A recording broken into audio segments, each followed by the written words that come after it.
Muy buenos días, hermanos, que el Señor os bendiga esta mañana. Estamos contentos, estamos gozosos de poder estar aquí reunidos todos juntos, celebrando a aquel que está vivo, aquel que nos ha redimido y que nos ha hecho sus hijos. Qué buenas noticias, qué gran gozo debe haber en nuestro corazón y qué gran gratitud debe expresar nuestra boca en alabanzas y en adoración. El domingo pasado estuvimos viendo una invitación que hacía el Señor. Ven y ve. Esa es la invitación que Él hace a varias personas. Ven y ve. Y decíamos, mira, Cristo Jesús es todo cuanto hemos buscado. Todo cuanto hemos necesitado lo podemos encontrar en Cristo Jesús. Y aún veíamos cómo uno de estos discípulos, cuando otro no le creía, le decía, ven y ve. Y de la misma manera nosotros podemos decir, cuando no nos crean, el gran tesoro que hemos encontrado en Cristo Jesús, y la gente se muestre en rechazo hacia Cristo Jesús, podemos de la misma manera apropiarnos de estas palabras y decir, ven y ve. Ven y encuéntrate con Cristo Jesús. Ven y aprende de Él. Ven y no te arrepentirás. Ven y gózate con nosotros. Y es que Jesús es la figura principal, es el protagonista de la palabra de Dios desde Génesis hasta Apocalipsis.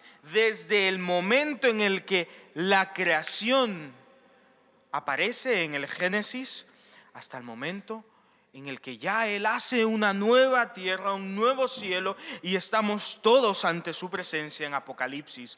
Él es el protagonista de la historia, es el protagonista de la iglesia y es el protagonista, y así debe serlo, de nuestras vidas. Por lo tanto, nuestra misma vida, decíamos la semana pasada, debe ser una invitación a conocer quién es Cristo Jesús. Pero entonces yo te pregunto, ¿quién es Cristo Jesús?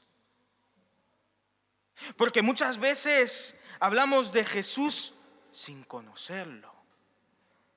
Y desde luego que no podemos invitar a otros a venir y a ver quién es Él si no sabemos lo que Él mismo predicaba. ¿Qué es lo que predicaba Cristo Jesús? ¿Qué es lo que armaba tanto revuelo? ¿Qué es lo que hacía que las multitudes se amontonaran? ¿Qué es lo que hacía que las ciudades se parasen? ¿Y qué es lo que hacía que los líderes religiosos le odiasen, le prendiesen y aún más adelante le crucificaran? ¿Qué es lo que los discípulos aprendieron de Jesús? Que más adelante dice la Biblia que trastornará el mundo. ¿Cuál es este mensaje y por qué es tan importante en nuestro día a día y aún en nuestra historia, que ha marcado un antes y un después? ¿Qué es lo que Jesús predicaba? Y hoy vamos a estar centrando nuestra atención en esta predicación que Él tenía, en el mensaje tan revolucionador que aún hoy en día lo leemos y vemos que es revolucionario 2000 años después. ¿Qué es lo que Jesús predicaba? Pero para esto necesitamos estar en total dependencia hacia su Santo Espíritu. Así que vamos a poner este tiempo en las manos de Dios y vamos a orar. Padre Santo, gracias por el privilegio de poder reunirnos todos juntos y centrar nuestra mirada en tu palabra. Padre, nuestros corazones y nuestros oídos están atentos a tu voz y queremos, Señor, aprender más de ti. Padre, queremos aprender de manera que cuando otro nos vea, sepamos qué responder. ¿Quién es Cristo Jesús y por qué es tan importante en nuestra vida? Queremos saber quién eres, Señor, porque no podremos darte el lugar que te corresponde como protagonista en nuestra vida hasta que no sepamos quién eres. Padre, porque no tiene sentido celebrar tu muerte y resurrección si realmente nuestro corazón no ha sido entregado a ti. Así que, Padre, habla por favor hoy a tu iglesia para que comprendamos las profundidades de tu palabra, los misterios, Señor, que tu palabra nos revela. Y para que comprendamos cuán importante es Cristo Jesús hoy. En el santo nombre del soberano Rey y Salvador, el Santo de Santos, en el nombre de Cristo Jesús. Amén. La predicación de Jesús es revolucionaria. No ha habido y no habrá una predicación como la que Cristo Jesús llevaba a cabo. ¿Y qué predicaba? Pues vamos a Mateo 4, versículos 12 al 17. Probablemente tu Biblia ponga un título y te ayude a ponerte en contexto a lo que vamos a leer, Mateo 4, 12 al 17. Y verás que es el comienzo del ministerio de Cristo Jesús. Desde el principio nos estamos remontando a cómo comienza su ministerio para comprender cuál es su mensaje. ¿Qué es lo que Cristo Jesús predicaba? ¿Y por qué debemos tenerlo claro en su gran profundidad, anchura y altura? Y dice Mateo 4, 12 al 17, que cuando Jesús oyó que Juan estaba preso, volvió a Galilea. Pero no se quedó en Nazaret, sino que estableció su residencia en Capernaum, ciudad marítima, en la región de Zabulón y de Neftalí, para que se cumpliera así lo que dijo el profeta Isaías: tierra de Zabulón y tierra de Neftalí, camino del mar, al otro lado del Jordán, Galilea de los gentiles. El pueblo que habitaba en tinieblas vio gran luz, y a los que habitaban en la región de sombra de muerte, luz les resplandeció. Desde entonces comenzó Jesús a predicar y decía: arrepentíos, porque el reino de los cielos se ha acercado. Paramos aquí, y es que puede parecer que no hemos tenido mucho contenido de lo que Cristo Jesús venía a predicar. Sí se nos habla de lo que dijo el profeta Isaías ahí tiempos atrás, en Isaías 9, recordando que Isaías 8 termina diciendo que habrá gran tiniebla y gran desesperanza, pero Isaías 9 comienza diciendo: no siempre será así, porque habrá una luz que resplandecerá y dará esperanza una vez más. Y el evangelista Mateo nos dice que Cristo Jesús está cumpliendo con esta profecía de hace años atrás, y que Cristo así comienza su ministerio en cumplimiento de todo lo que se había dicho y cumpliendo así las Escrituras. Sí, esto es mucho, pero si nos detenemos a ver lo que Jesús decía, vemos que es una oración. Es una orden, sí, pero es breve, ¿no? Y Jesús decía al predicar: arrepentíos, porque el reino de los cielos se ha acercado. Parece poco, pero detrás de esto hay una profundidad enorme. Recordemos los tiempos anteriores y sinceramente, quizás no hace falta usar mucho la imaginación, porque vivimos hoy también en tiempos de gran tiniebla, de gran oscuridad, de gran desesperanza, y nos preguntamos ¿hasta cuándo? Y nos preguntamos si el mundo acaso fue mejor. La luz viene. El pueblo que habitaba en tiniebla vio gran luz. Una pequeña luz, como decimos, ¿no? La luz al final del túnel. Se está abriendo un poquito. No. Una gran luz. Y los que habitan en región de sombra de muerte, luz les resplandeció. Es como cuando has estado en la oscuridad y alguien enciende la luz de repente y hasta duele, ¿no? Por el gran cambio. Es que esta es la luz. No es una luz, no es una pequeña luz, es la luz que viene y disipa las tinieblas. Las tinieblas retroceden porque no pueden contra la luz. Y la luz, que es Cristo Jesús, nos está diciendo: arrepiéntete. Revisa tu vida y arrepiéntete. Ponte en orden con Dios, porque el reino de los cielos ha llegado. Pero esta sí es una orden, pero a la vez es una invitación. Arrepiéntete, porque sólo así podrás formar parte del reino de los cielos.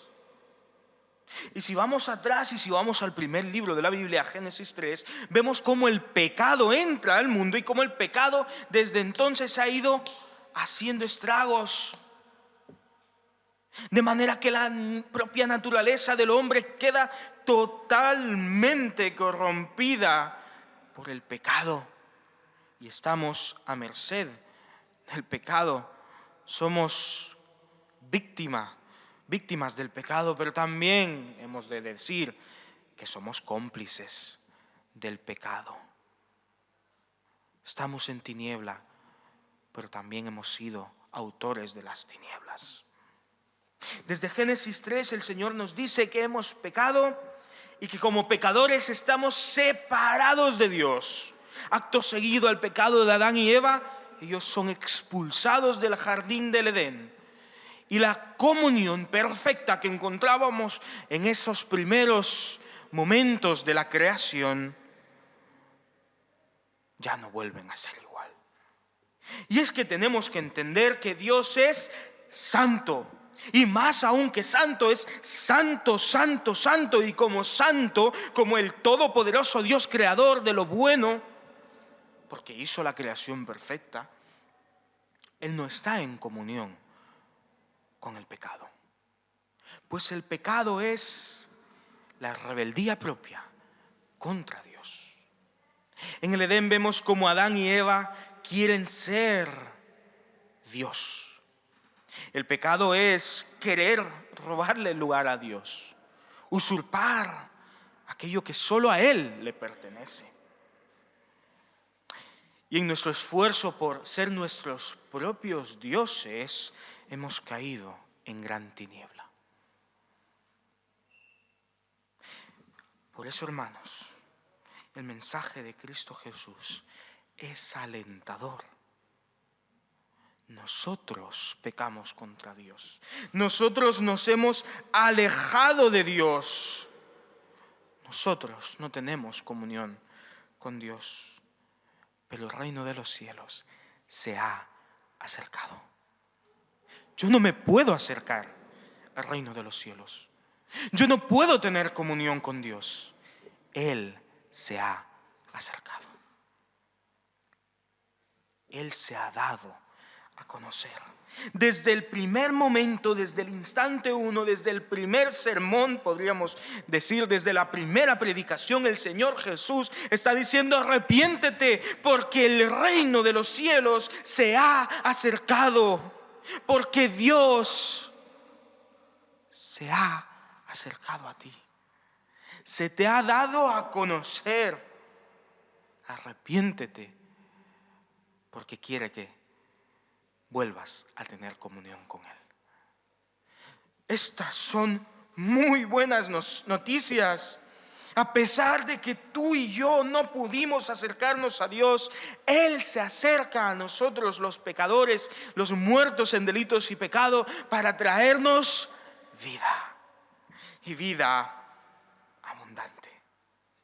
Este es el mensaje de Cristo Jesús, un mensaje innovador, un mensaje que nadie nunca podría haber anticipado. Y es que siempre sorprendía aún a los que lo conocían de cerca. Y es que, hermanos, lo cierto es que es un mensaje patas arriba. Es un mensaje que siempre nos pilla por sorpresa. El reino de los cielos está en la tierra. Pero no era de los cielos, pero se ha acercado a la tierra. En Lucas 4, 18 al 21 vemos que Él dice que ha traído libertad. Y se lo dice a los judíos, que trae libertad, pero sin librarse de los romanos. Qué mensaje tan interesante. En Mateo 18, del 1 al 5, nos habla de aquel que es mayor en el reino de los cielos. Y dice que el mayor en el reino de los cielos no es ni más ni menos que el menor. Oh, qué mensaje tan extraño. Desde luego es un mensaje un poco patas arriba. Mateo 16, 24 al 25 dice que para vivir hay que morir. Oh Jesús, pero qué paradójico lo que nos cuentas. En Mateo 7, del 13 al 14, nos dice que el camino es estrecho, el camino a la vida eterna es estrecho, pero todos pueden transitarlo. Buah, Señor, pues no sé cómo haremos, porque si es estrecho. Es que su mensaje es totalmente diferente y su mensaje no tiene nada que ver con lo que podíamos haber anticipado, porque su mensaje es divino. Porque su mensaje va en contra de lo que nuestra cabeza, nuestro propio entendimiento podría haber dicho que es lo correcto. Él es Dios. Y Dios nunca funciona bajo nuestros términos. Nosotros debemos someternos a los suyos. Un mensaje innovador, un mensaje aparentemente para algunos contradictorio, pero un mensaje que trae salvación. ¿Libertad sin librarnos de los romanos? Sí, porque los romanos, le diría Jesús a los judíos, realmente no importan. Lo importante es que puedas ser libre del pecado. Que el menor es el mayor. ¿Cómo es esto, Jesús? Pero si es el menor, ¿cómo va a ser el mayor? Sí, porque en el reino de los cielos hemos de imitar a Cristo Jesús. Y el que sirve es el mayor. El que se hace menor, el que se humilla, Dios lo exalta. Que hay que morir para poder vivir, pero no suele funcionar de otra manera, Jesús. Sí, porque tienes que morir a ti mismo para vivir en Cristo Jesús. Morir al pecado para vivir la vida eterna que Cristo Jesús desea para ti. Que el camino es estrecho, Señor, pero que todos pueden transitarlo. ¿Cómo es esto? Sí, porque el camino es solamente Cristo, pero Él nos invita a todos. Él no fue y dijo, el reino de los cielos se ha acercado, para ti sí, para ti no, para ti sí, no. Arrepiéntete, porque el reino de los cielos está aquí. Y si quieres, puedes formar parte de Él. Tan diferente era su mensaje, que mira lo que dice el famoso sermón del monte, Mateo 5, que al ver la multitud subió al monte y se sentó, y se le acercaron sus discípulos, y Él empezó a enseñarles diciendo, bienaventurados los pobres en espíritu, porque de ellos es el reino de los cielos. Bienaventurados los que lloran, porque ellos recibirán consolación. Bienaventurados los mansos, porque ellos recibirán la tierra por heredad. Bienaventurados los que tienen hambre y sed de justicia, porque ellos serán saciados. Bienaventurados los misericordiosos, porque ellos alcanzarán misericordia. Bienaventurados los de limpio corazón, porque ellos verán a Dios. Bienaventurados los pacificadores, porque ellos serán llamados hijos de Dios.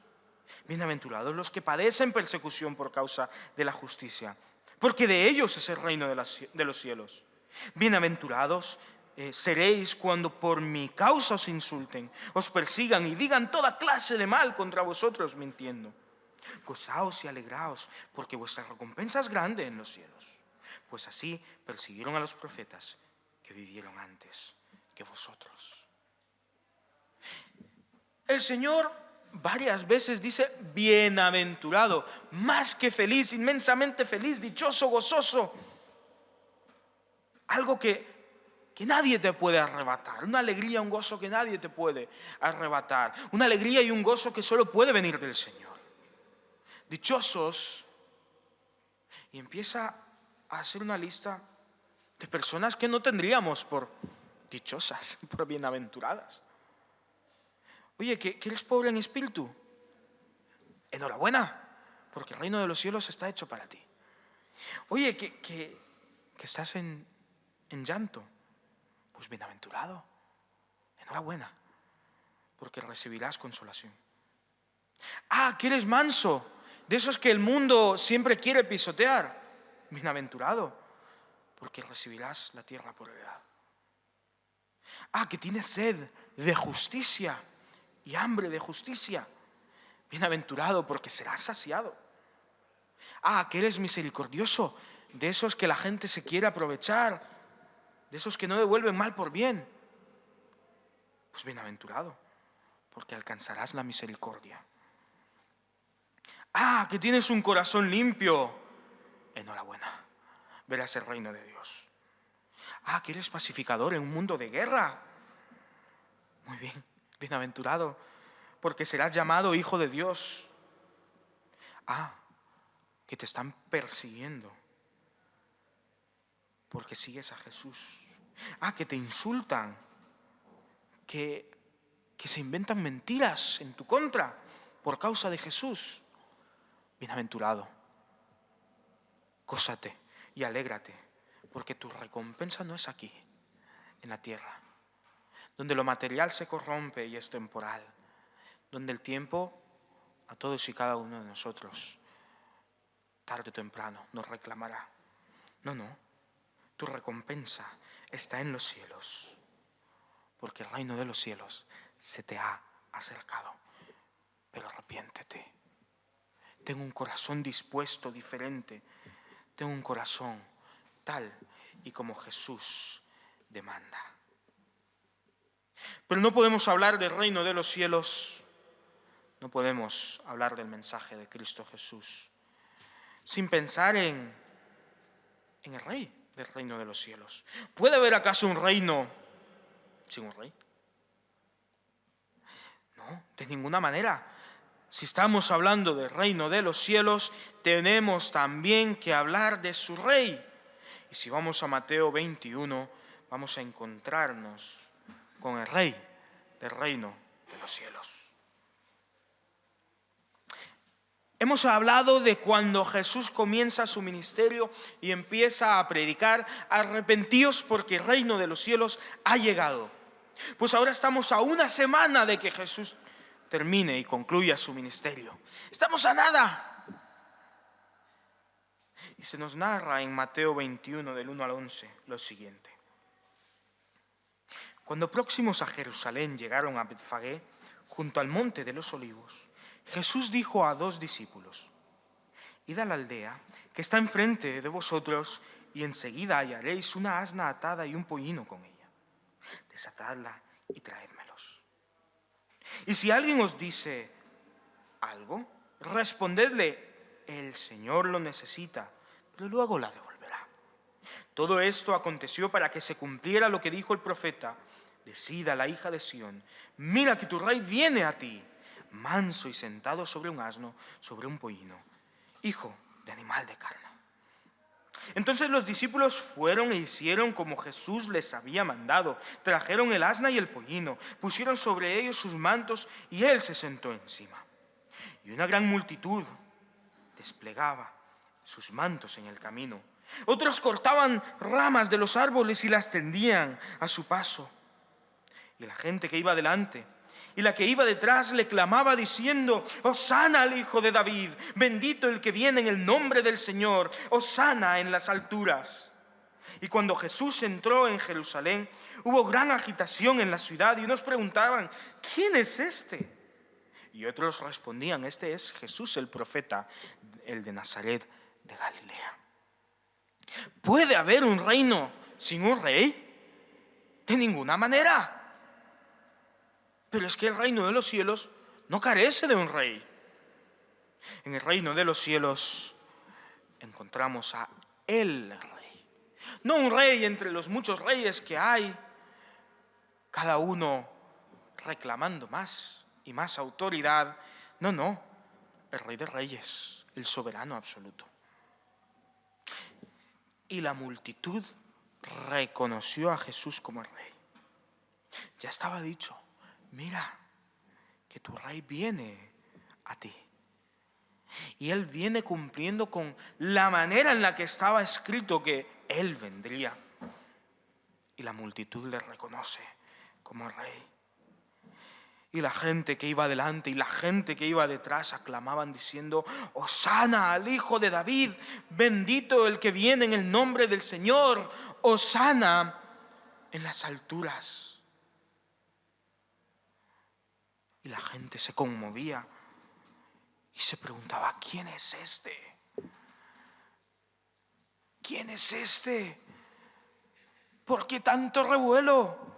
¿Por qué tanta celebración? ¿Por qué lo recibimos como un rey victorioso? Y entonces los que le conocían decían: este es Jesús el profeta de Nazaret de Galilea.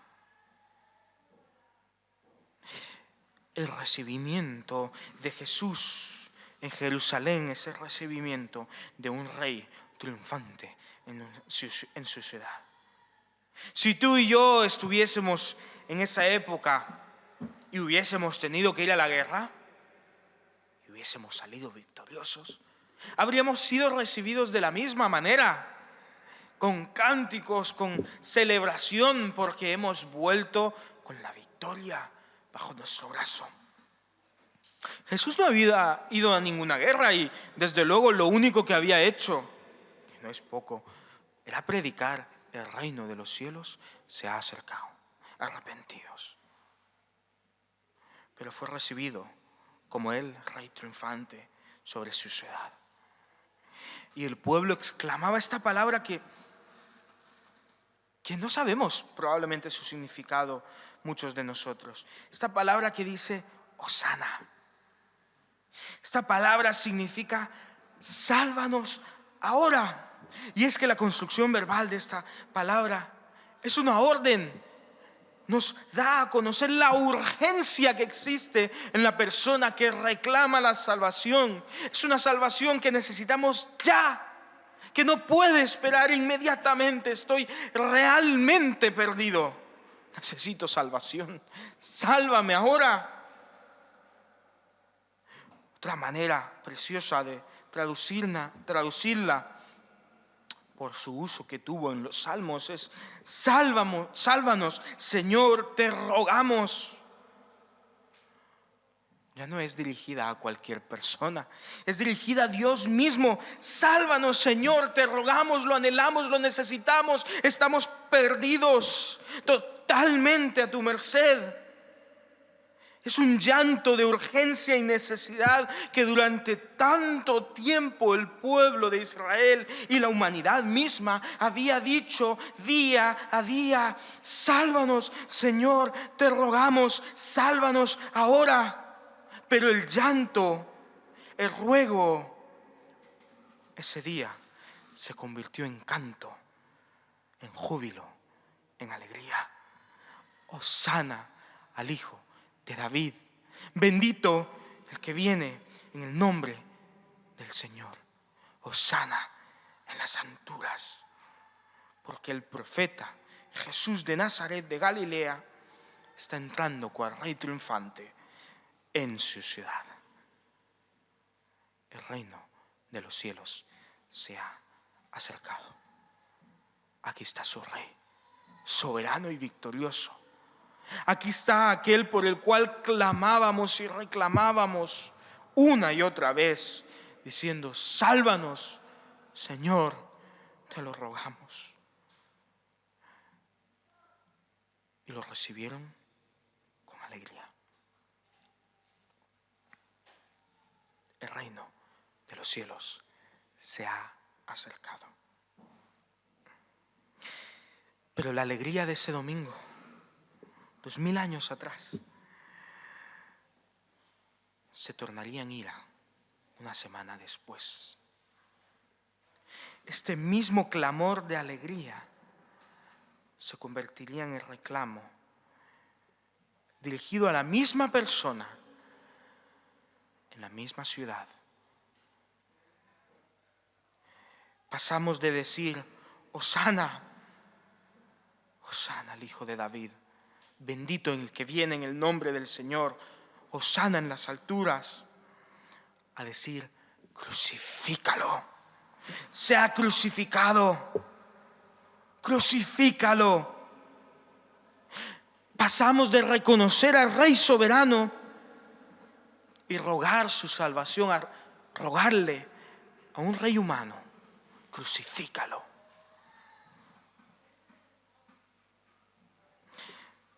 Pero Él es el Rey y su mensaje no caduca. Y fue coronado, fue recibido como Rey, y fue coronado, y fue vestido de púrpura, y un título estuvo sobre su cabeza. Y tuvo un trono de madera en forma de cruz, pero un trono. Gobernó en las alturas, donde toda la ciudad que había gritado: Hosana, bendito, Hosana, y más adelante gritó: crucifícale.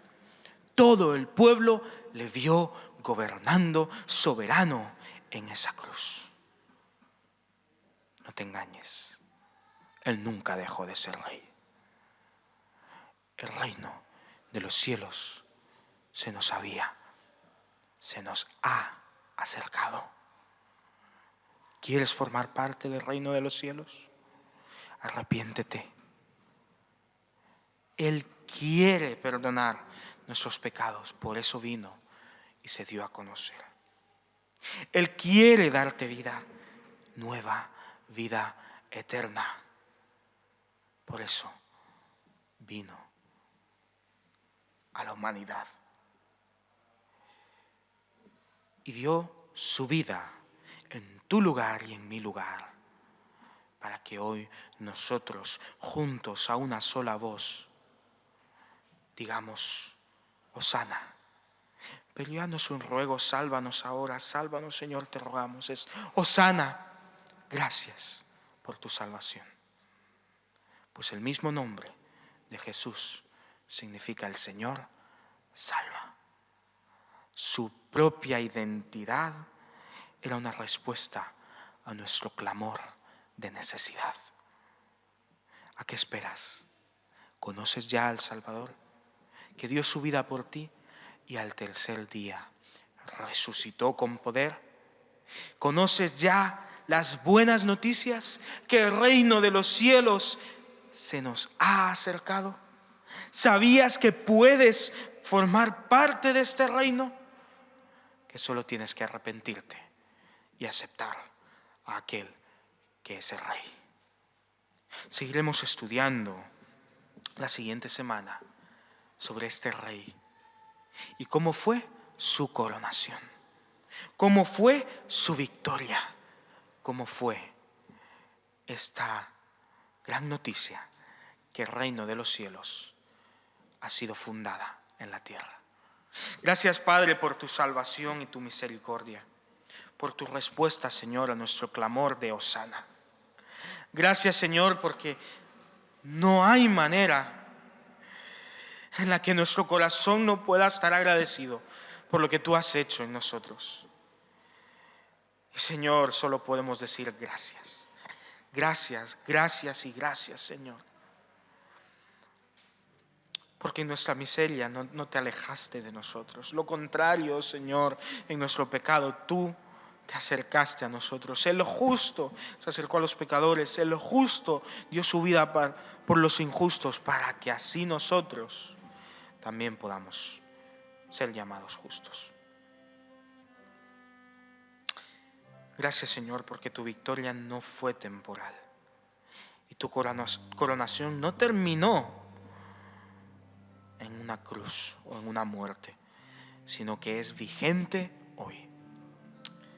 Y en ti tenemos paz y salvación, perdón de nuestros pecados. Por eso, Señor, te alabamos y te bendecimos por todo lo que has hecho en nuestra vida y en nuestro ser. En el nombre que es sobre todo nombre, en el nombre del Rey soberano llamado Cristo Jesús, agradecemos todo esto. Amén.